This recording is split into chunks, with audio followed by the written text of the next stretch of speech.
Hello friends, हमारी जो आज की कहानी है वो है कंजूस और सोना। तो कहानी शुरू करते हैं। एक गांव में एक अमीर जमींदार रहता था। वह जितना अमीर था उतना ही कंजूस भी था। अपने धन को सुरक्षित रखने का उसने एक अजीब तरीका निकाला।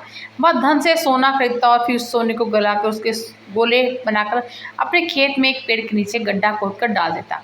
रोज खेत जाना और गड्ढे को खोदकर सोने के गोलों की गिनती करना उसकी दिनचर्या का हिस्सा था। इस तरह वह सुनिश्चित करता कि उसका सोना सुरक्षित है।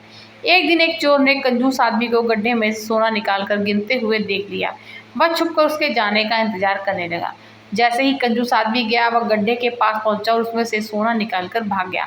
अगले दिन जब वह कंजूस आदमी खेत में गड्ढे के पास पहुंचा तो सारा सोना नदारद पाकर रोने पीटने लगा। उसके रोने की आवाज़ वहां से गुजरते एक राहगीर के कानों में पड़ी।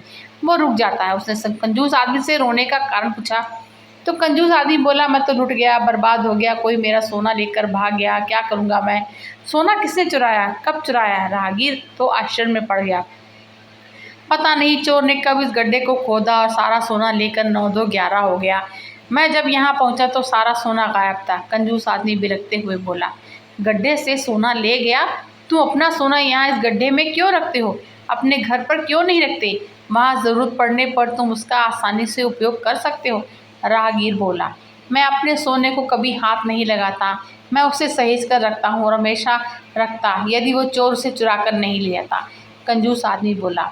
ये बात सुनकर राहगीर ने जमीन से कुछ कंकड़ उठाए और उसे उस गड्ढे में डालकर बोला, यदि ऐसी बात है तो इन कंकड़ों को गड्ढे में डालकर गड्ढे को मिट्टी से ढक दो और कल्पना करो कि यही तुम्हारा सोना है, क्योंकि इनमें और तुम्हारे सोने में कोई अंतर नहीं। ये भी किसी काम के नहीं और तुम्हारा सोना भी किसी काम का नहीं। उस सोने का तुमने कभी कोई उपयोग ही नहीं किया, ना ही करने वाले थे। उसका होना ना के बराबर था। तो फ्रेंड्स, इस कहानी से सीख मिलती है कि जिस धन का कोई उपयोग ना हो उसका कोई मोल नहीं।